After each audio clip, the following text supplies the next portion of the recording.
Picture two versions of you at age 40.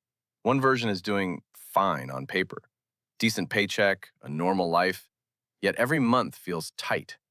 One surprise expense turns into a mini crisis. The other version also has responsibilities. Life is busy, yet money feels steady. They can handle the same surprises with way less panic. They have options. Here's the part that matters. Those two lives usually don't come from luck. They come from a handful of decisions made in your 30s. Small moves that stack up, quiet habits that compound. Today, I want to give you a simple blueprint for reaching 40 with a solid foundation. This is practical. This is not get rich quick. This is the stuff that makes your life easier later. I like to think about turning 40 as financial halftime. In the first half, you can recover from mistakes faster. You can pivot. You can experiment. In the second half, life often adds weight. Kids, housing, aging parents, career pressure, health stuff that starts to matter more. That's real. And it means your financial system needs to be stronger. So let's build that system. I'm going to keep this in a few big blocks because the goal is clarity, not a million tiny steps.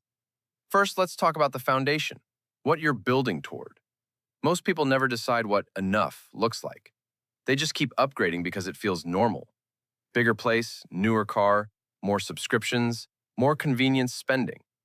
Then they wake up one day making more money than they ever thought they would and still feel stuck. So here's your first big move before 40. Define your ideal money life in plain English. Not a dream life, a real one. Ask yourself, what do I actually care about? Is it living in a specific neighborhood? Is it travel? Is it time flexibility? Is it a calm house with less chaos? Is it being able to help family without wrecking your month? Because once you know what you value, spending decisions get simpler. You can spend more on the things that truly matter to you and spend less on the things you don't even enjoy that much. Here's a quick example. Two people can both spend $1,000 a month extra. Person A spends it on a luxury car upgrade. Person B spends it on a cleaner, meal prep, and one weekend trip a month. Neither is right. The point is intention. If you're spending on stuff that doesn't truly improve your life, that's where your money leaks out. Lifestyle creep is sneaky. The new apartment feels amazing for a bit. The new car feels amazing for a bit. Then it becomes normal, while the payment stays. So before 40, you want your lifestyle to match your values, not your impulse. Once you have that clarity, the next block is the financial armor. This is the part that keeps you stable when life gets unpredictable. The biggest stability killer for most people is consumer debt. Credit card balances, personal loans, buy now, pay later, car payments that swallow your cash flow.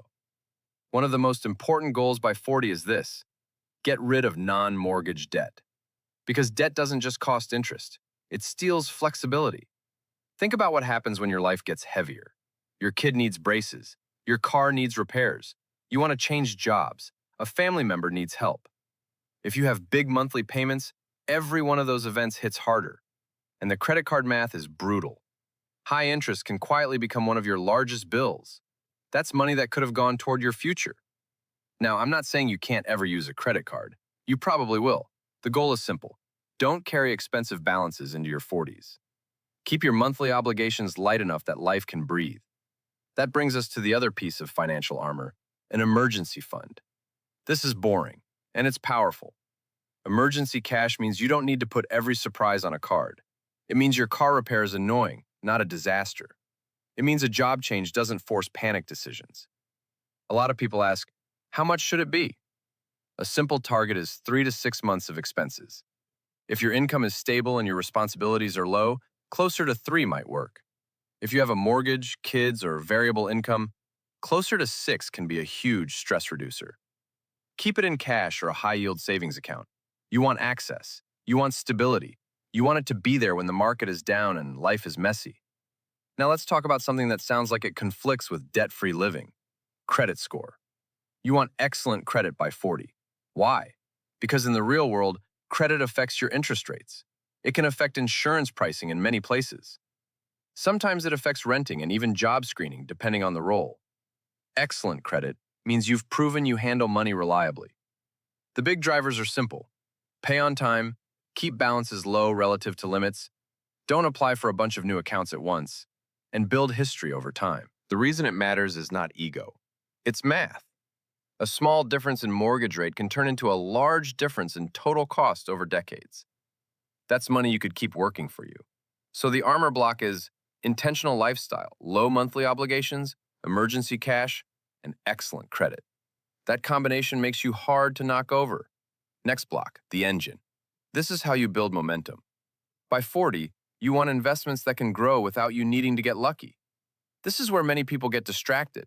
They look for the perfect stock, the perfect time to buy, the secret. Most of the time, the winning move is consistency. Broad, diversified investing. Think index funds. That's a simple way to own a big slice of the market instead of betting on one company. Here's what that means. If the US economy grows over time, you participate. If one company fails, your plan doesn't collapse. A powerful goal before 40 is to build enough invested that compounding starts to feel real. Some people call this coasting later. The idea is you do a lot of the heavy lifting early, then time does more work for you. A simple way to think about a target is this. Aim for a meaningful multiple of your annual expenses invested by 40. Not because it's magic, but because it represents momentum. It gives you options. Example, if your household spends $60,000 a year, then building a few $100,000 invested can change the feel of your future. You still have bills, you still have responsibilities, but you now have an asset base that can grow in the background. Where should you invest for retirement in the US? For many people, it starts with workplace accounts like a 401k, especially if there's a match. A match is extra pay tied to your savings. Then accounts like a Roth IRA can be great for long-term growth, depending on your situation. The point today is the direction. Build a simple, diversified plan and stick with it. Alongside investing, you want to build your earning power. I call it career capital. Career capital is your skills, your track record, and your relationships. It's what makes you valuable in the market, because investing is easier when your income is strong and stable. In your 20s, experimenting makes sense. Try things. Learn what you're good at. In your 30s, start stacking skills that pay. Become known for something, not for ego, for leverage. Leverage can look like negotiating a better salary. It can look like switching to a role with better hours. It can look like going freelance with a stronger client base. The common thread is the same. Your skills give you options. If you're watching and thinking, I feel behind, here's a calming thought. You don't need a perfect plan. You need direction and steady action. Last block, risk management. This is the part people avoid because it feels uncomfortable, but it's a big reason some families stay stable while others get crushed. First is health. This is personal finance. It belongs here. Your body is your income engine. If you're always exhausted, always in pain, or dealing with preventable health issues, it can hit your career, your medical costs, and your quality of life. So before 40, build a routine you can keep. Nothing extreme. Strength and basic mobility. Walking, sleep, food habits you can maintain. This is about consistency, injury prevention, and energy. Second is protection planning if people depend on you. This usually means two things: term life insurance and basic legal documents. Term life insurance is straightforward. You pay for coverage for a set number of years. If something happens to you during that term, it pays out to your family. This can protect kids, a spouse, and anyone who relies on your income. And basic documents can include a will and key authorizations like power of attorney. When life gets complicated, you don't want your family stuck figuring it out under stress. Third is having a real money conversation with your parents before it becomes urgent. It can feel awkward, but it's often the difference between a calm plan and a last-minute scramble. The goal is not to interrogate them. It's preparedness. Do they have a will? Do they have accounts documented? Do they have insurance? Do they have debts? If a health event happens, who makes decisions? Who has access? You're not doing this to be controlling. You're doing it because emergencies are hard enough without financial confusion. Now let's tie the whole blueprint together. If you want a strong financial 40, think in 4 buckets. Bucket 1, clarity. Know what you value. Build a lifestyle you truly enjoy. Keep spending intentional. Bucket 2, stability. Get rid of expensive debt. Build emergency cash. Maintain excellent credit. Bucket 3, momentum. Invest consistently in diversified assets. Build career capital so your income grows. Bucket 4, protection. Take care of your health. Protect your family with basic planning. Talk to parents early. And if you're thinking, that's a lot, here's the good news. You don't do it all at once. You sequence it. Clarity first, then debt and emergency cash, then investing momentum, then the protection stuff. A simple starting point this week could be, look at your spending and identify one category that doesn't truly improve your life. Reduce it.